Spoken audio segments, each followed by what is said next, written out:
여러분 반갑습니다. 김진일 목사입니다. 이번 주에는 좀 순서를 앞당겨서 제가 목요일 말씀까지 준비하게 되었습니다. 오늘 말씀은 사도행전 8장에 등장하는 빌립 집사님과 그리고 아프리카에 있는 에디오피아 출신의 내시가 나오는데요. 내시가 나오니까 마치 예전 사극에 나오는 가냘픈 목소리의 내시를 생각할 수 있겠지만 그리고 성경을 보면 이 사람이 여왕의 재정을 맡았다라고 했기 때문에 어쩌면 큰 직책이 아닌 그저 한낱 볼품없는 내시 즈음으로 생각할 수 있겠지만 사실 이때는 여왕의 전성시대였습니다. 당시에 애굽도 그랬고요.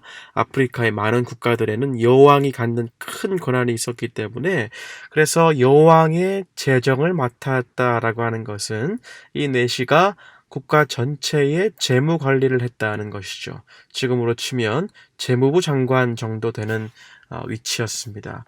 그런데 이 고위 관직에 있었던 이 내시가 지금 멀리 에디오피아에서부터 대륙을 건너서 아프리카의 대륙을 건너서 팔레스타인 지방 예루살렘까지 온 것이죠. 왜 이 먼 길을 왔겠습니까? 성경은 이 사람이 예루살렘에 다름 아닌 예배 드리러 갔다가 다시 돌아가는 길이었다라고 기록하고 있습니다. 예배를 드리러 대륙을 건너서 마차를 타고 이분이 온 것입니다. 그러면 예배를 잘 드리고 또 뜨겁게 은혜를 받고 가면 좋았을 텐데 여러분 이때 당시 상황을 한번 생각해 보면 어땠을까요? 이 사람이 에디오피아에서 왔기 때문에 또 에디오피아의 또 다른 말은 검은 사람이라는 뜻이었습니다. 그래서 이 사람은 흑인이었는데요. 그러면 우리가 아는 것처럼 유대인 회당, 예루살렘의 성전에는 누구만 들어갈 수 있었습니까? 유대인만 들어갈 수 있었고 이방인은 들어갈 수 없었습니다. 그렇다면 우리가 짐작할 수 있는 것이 아마 이분이 예루살렘까지 힘겹게 올라왔지만 결코 성전 안에서는 예배를 드리지 못했고 밖에서만 본인의 예배를 드리고 돌아가는 길일 수 있겠다라고 우리가 생각할 수 있는 것입니다.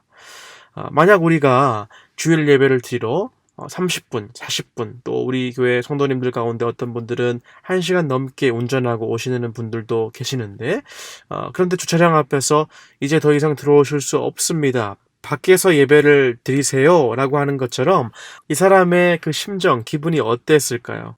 한편으로 서운하기도 하고 참 그랬지 않겠습니까? 그렇게 돌아가는 길인데 그러나 우리가 가만히 성경을 보면 이분이 이러한 상황을 모르고 온 것이 아닐 것입니다. 그럼에도 불구하고 이 먼 길을 마차를 타고 온 것입니다. 예배를 향한 다름 아닌 예배를 사모하고 예배를 너무나 기다리는 마음, 하나님을 간절히 원하는 마음이 이분의 모습 가운데 있었던 것이죠. 그래서 우리는 오늘 말씀을 살펴보면서 우리가 과연 무엇을 회복해야 하는가에 대해서 생각해 보기를 원합니다. 우리는 무엇보다 예배와 말씀을 사모하기를 회복해야 할 것입니다. 예배와 말씀을 회복하는 것. 자, 여러분 이 내시가 마차를 타고 이동을 했는데요. 이 긴 거리를 뭐 하면서 갔을까요? 28절 보니까 돌아가는데 그 길 가운데 수레를 타고 선지자 이사야의 길을 읽더라라고 하죠. 성전 바깥에서 예배를 드렸으면 불만에 차서 막 불평하면서 내려갈 수도 있었을 텐데 그러나 이 사람은 이사야의 말씀을 다름 아닌 하나님의 말씀을 읽으면서 내려갔다라고 합니다. 그런데 그가 심지어 이 책을 이해하는 것도 아니었습니다. 그 모습을 우연히 본 빌립 집사님이 옆으로 다가가서 묻죠. 지금 읽고 있는 내용을 이해하고 계십니까? 그러자 내시가 어떻게 대답합니까? 31절에 보니까 지도해 주는 사람이 없으니 어찌 깨달을 수 있느냐 하고 이렇게 했습니다. 흔들리는 마차 안에서 그 뜻은 정확히 모르지만 계속해서 말씀을 읽으면서 몇 시간 동안 그렇게 갔을 거예요. 안락한 오늘날의 그 세단 승용차가 아닌 흔들리는 수레 안에서 얼마나 말씀을 사랑했는지 우리가 알 수 있는 것이죠. 여러분 우리가 잃어버린 것들, 우리가 회복해야 할 것은 바로 이렇게 말씀을 사랑하고 찾고 연구했던 우리 예전에 정말 말씀을 일독하고 이독하고 또 필사도 했던 그랬던 우리 신앙의 선배들의 모습을 기억하십니까? 이렇게 말씀을 사랑했던 내시에게 빌립이 다가와서 빌립은 여러분 집사님이었죠. 지난 월요일에도 말씀드린 것처럼 사도행전 6장에 보면 7명의 집사님을 선출하는 과정이 나오는데 순교했던 스데반도 집사님이었고 거기에 같이 뽑힌 분이 빌립 집사님이었습니다. 이분이 말씀을 가르치는 그 역할까지 감당했던 것입니다. 그래서 오늘 말씀 가운데 31절은 뭐라고 하고 있습니까? 대답하되 지도해주는 사람이 없으니 어찌 깨달을 수 있느냐 하고 빌립이 청하여 수레에 올라 같이 앉으라 하니라.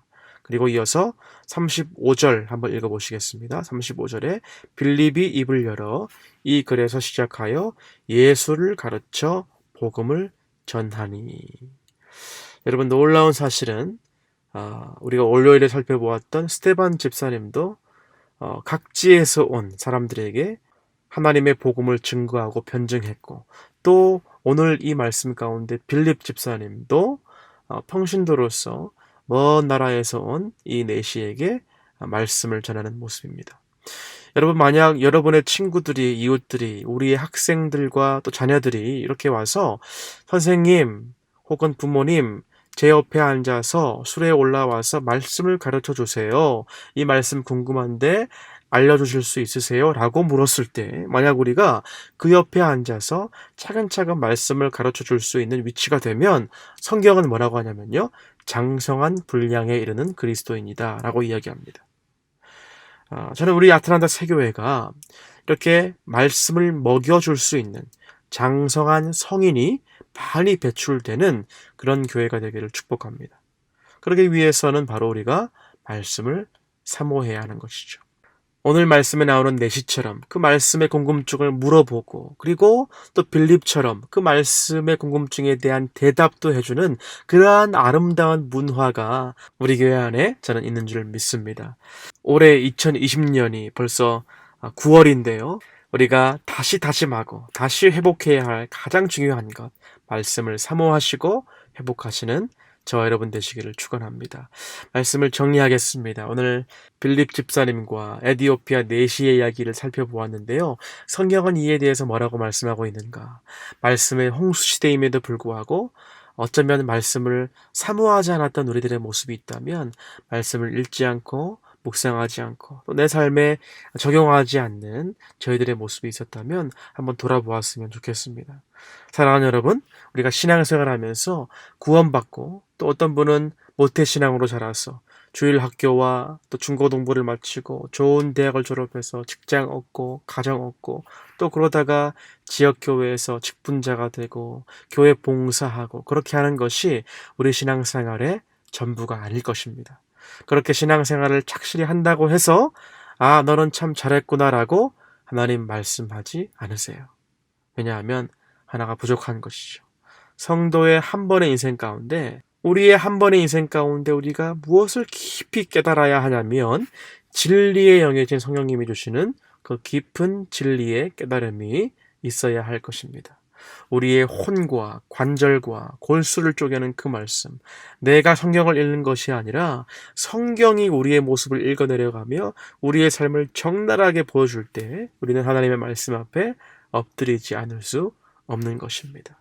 그리고 더 나아가서 이제는 나만 그 말씀을 혼자 떠먹는 것이 아니라 그 말씀의 감격, 그 말씀의 은혜가 내게 있을 때에 결국 장성한 자가 되어서 남을 유익하게 하고 교회를 교회다워지게 하면서 하나님의 나라를 확장시키는 이것이 빌립 집사님의 모습이었고 오늘날 우리가 다시 한번 기억해야 할 영적 원리인 줄 여러분 믿으시기를 바랍니다.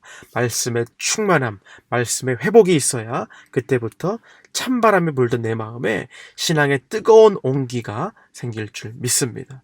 그 순간부터 우리의 전인격, 우리의 눈빛이 바뀌게 되고요. 얼굴이 바뀌고 표정부터가 바뀌게 됩니다. 말씀으로부터 나오는 감사와 은혜가 충만한 그러한 사랑의 인격, 온전한 그리스도인이 지니는 향기와 성령 충만한 그리스도인이 지니는 따스함이 드러날 줄 믿습니다. 사랑하는 우리 세교의 성도 여러분, 우리 그렇게 기대하며 기도합시다. 하나님, 우리 개개인과 우리 새교회가 진리의 영이신 말씀이 우리 가운데 충만한 교회, 장성한 분량의 그리스도인들이 이 아틀란타 지역에서 많이 세워지는 그러한 교회, 그러한 저 여러분 되시기를 우리 주님의 이름으로 간절히 축원합니다. 기도하시겠습니다. 사랑해 주님, 감사합니다. 오늘도 우리에게 귀한 말씀으로 우리를 격려하시고 또 은혜 주심에 감사를 드립니다. 아버지 하나님, 우리가 구원받은 주님의 거룩한 목회자와 또 성도임에부터 불구하고 우리의 삶의 열매들을 뒤돌아볼 때 너무나 부족한 우리의 모습인 것을 주님 앞에 이 시간 고백합니다. 하나님의 말씀을 우리가 어떤 무엇보다 사모하게 하시고 진리의 영이신 말씀이 우리 가운데 충만하게 하시며 하나님의 감동으로 된 거룩한 말씀들이 우리를 하나님의 사람으로 온전하게 할 줄 믿습니다. 그 주님으로 인하여서 기뻐하게 하시고 그 하나님을 전하고자 축복의 통로의 사역을 감당하는 주님의 거룩한 자녀들로 저희들을 삼아 주시옵소서.